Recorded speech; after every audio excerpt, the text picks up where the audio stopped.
Hi everybody, welcome back to online course in spoken English. We shall continue with our discussion of the topic interrogatives. Here we go. The first question word we shall take up for discussion is what. What is the frequently used question word everywhere, either in written or spoken English, right? What refers to a thing, or it may refer to an idea, or it may refer to an action. Okay, let us try to understand this with the help of examples. What do you want? You want something, okay? A thing, an object. What do you want? And what is light? The questionnaire is asking the respondent to give the definition of light. What is light? Okay, how do you define light? What do you understand by light? He is asking to give some idea of light. And then, what are you doing? Here, the questionnaire is asking the person to tell him the action that he is involved in. What are you doing? You are doing something and I want to know about it. Okay, then we shall move on to the next one. This is about what, and we shall now discuss which. Okay, which indicates a choice. If there are a range of things, a range of options before you, and you have to choose one among them. So then such a question will be asked. Question involving which always indicates or refers to a choice, right? Which one do you like? See, there are different kinds of flowers here. Which one do you like? Okay, different kinds of dress pieces, and which one do you like? You go out to have some snack outside, and there are different kinds of snack there, items there, and you ask your friend, which one do you like? So it symbolizes a choice. Okay, it indicates a choice. And then, which one of these books do you want? So there are a number of books, and few books are on literature, and few others on grammar, and few others on language learning and linguistics. Which books do you want? So you have to select from the heap of books that are there, right? And then we shall move on to who. Who means it refers to a person, identifies a person, but it identifies the person as a subject, not as the object. Who means who? Somebody should be there, the agent, the doer of an action. Okay, who? Who is your maths teacher? The person wants to know the maths teacher. Who is your maths teacher? Who is the one who teaches you maths?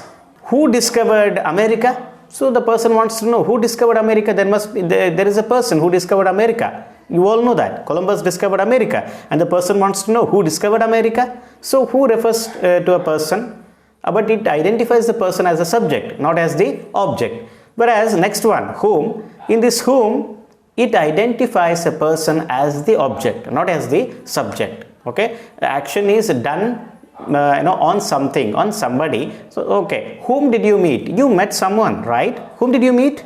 Did you meet the principal?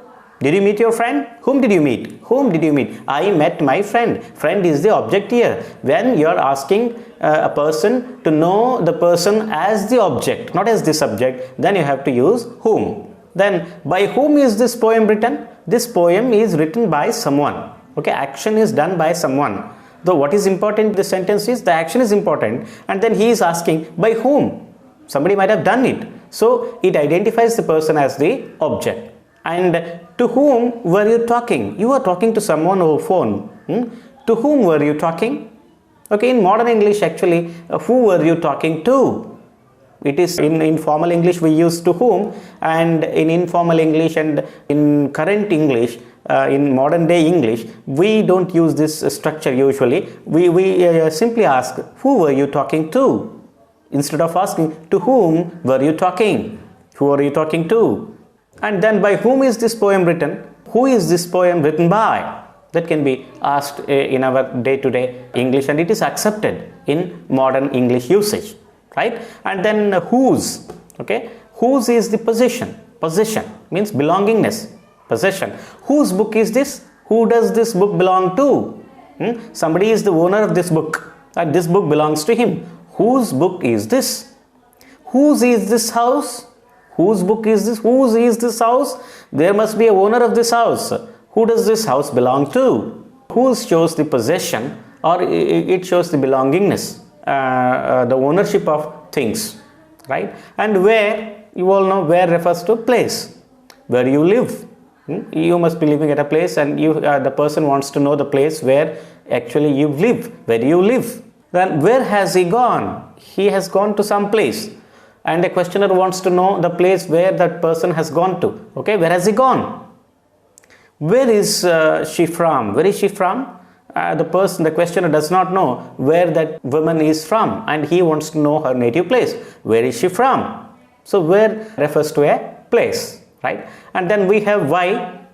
And there is one more question word. We shall take up that after this, after discussing why. Why and what for indicate the same. Why and what for indicate the same. But it all depends on if at all you are concerned about the purpose. Okay, then you can ask for what for and why. But they can be used interchangeably, right? Why is used for stating a reason or a cause.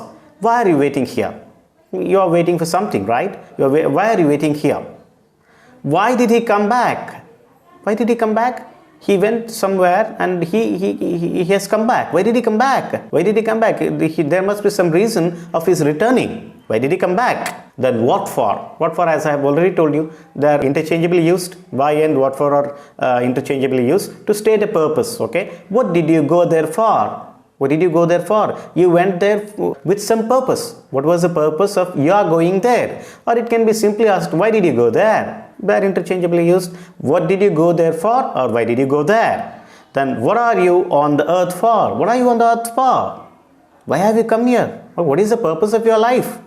Okay, when you are making it, when you are concerned about the purpose, goal-oriented activity, it is better to use what for.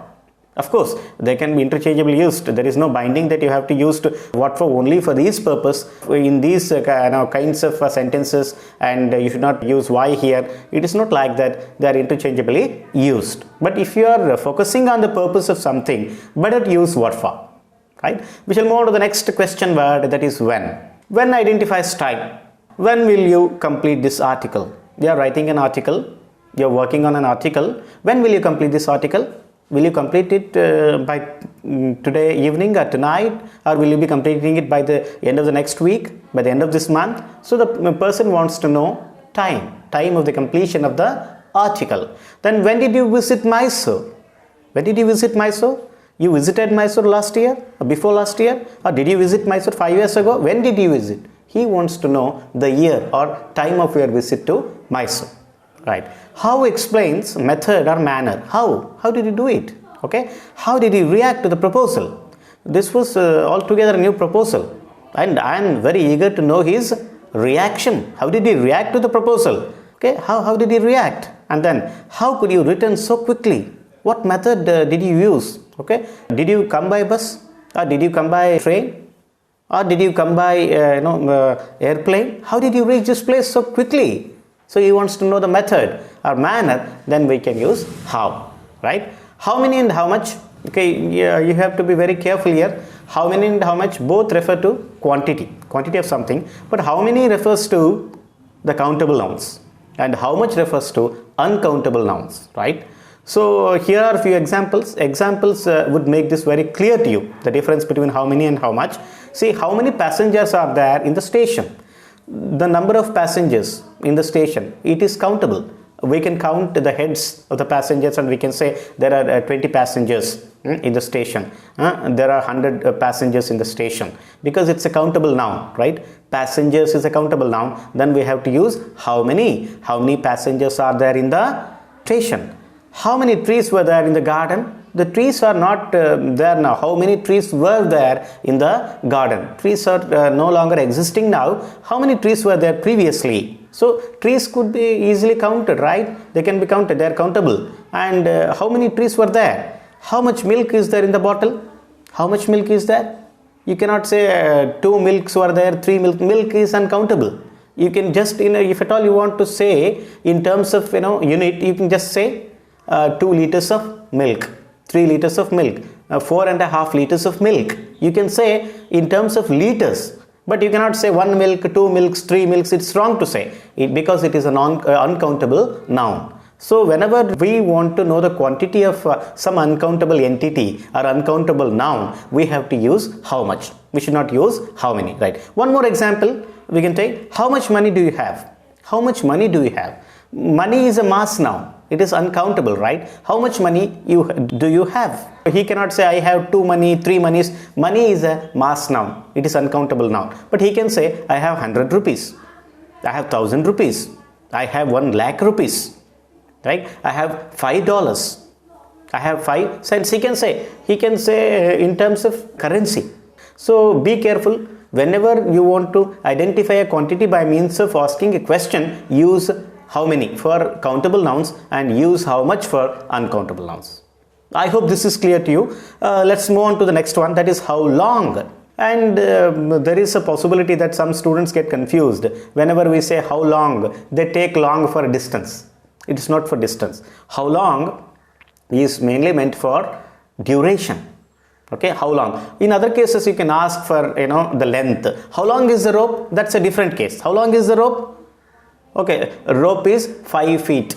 This rope is 5 feet, 6 feet, we can say that. But how long refers to the duration of time. How long have you been waiting for me? How long have you been waiting for me? Yes, have you been waiting for me for the last 15 minutes? Have you been waiting for me for the last 1 hour? How long have you been waiting for me? How long did you stay in Dharwad? Did you stay in Dharwad for 2 years?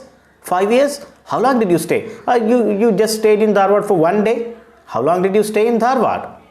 And then you come here, how far? FAR, far. It is not FOR, FAR, far. Far refers to the distance, right? It indicates distance. How far is the university from the railway station?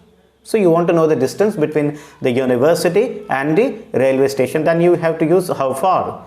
How far should I walk to reach your house? So what is the distance between your house and my place? Okay, my place. How far should I walk from here to reach your home?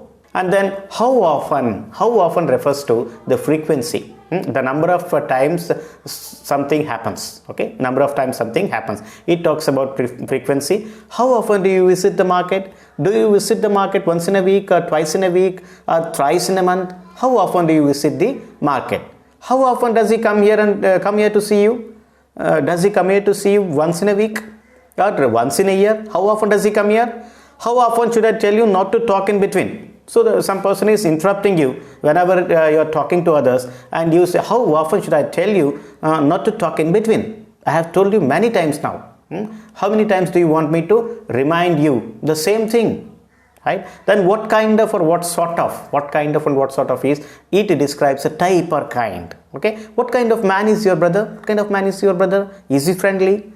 Is he friendly? Is he sympathetic? Is he helpful? Or is he arrogant? Is he arrogant? Is he egoistic? What kind of man is your brother? What sort of books do you read? Do you read only fiction? Do you read non-fiction? Do you read books meant for children? What kind of books do you read? Do you read spiritual books? So what kind of means what type of a kind of. So these are the different question words, and these question words help us a lot in our day-to-day conversation. It would help us refer to different dimensions, right? It would refer to another frequency, number, place, reason, purpose, thing, idea. So it refers to different activities we do, and these question words make our job easy, right? This is about question words, and there are some phrases called question phrases. There are some question words which go with some other words, and they make a phrase. Here are some examples. What time? What time is he reaching today? It's a fixed phrase. What time is he reaching today? What time is it now? What time is it now? What time are you coming back? What time is he reaching today? What brand? What brand do you prefer? What brand do you prefer? Do you prefer there are brands, right? Brands in the market, brands for everything. What brand do you prefer? What color? What color dress is she wearing? What color dress is she wearing? What make? What make is your car? Make means the brand. Made. Was it the make of 2009, 2019? What make is your car? What about? Or how about? So drawing attention. What about going to market now? How about going for a movie now? So you are making a suggestion, or you are drawing attention of the person. What about, how about this leftover food? Okay, who is going to clean this? Leftover food. So much of food is left over. What about this? What are you going to do with this? And who is going to clean this mess? Right? Then what about, or how about going out for dinner? Making a suggestion. Then how How old is used for referring to age or the time something exists for, right? How old is this museum? Is this museum very old? Is this 20 years old, 50 years old? Was it built in during the times of the British rule? Okay, so how old is this museum? How old are you? Referring to the age of a person. How old are you? And then how come? How means why? How come you are here? Why are you here? What brought you here? Right? How come you are here? So these are all the different question words, and we have also seen question phrases. Okay, and these question words help us a lot for our day-to-day conversation. And what you need to do is take up these different question words and try making as many sentences as possible. This will make you very good at questioning, or the skill of questioning is very important. Once you get this skill, it becomes very easy to pick up other skills. Okay, first try to make questions, and we shall see how these questions are made in the next session. Keep talking in English. Take care. Bye bye.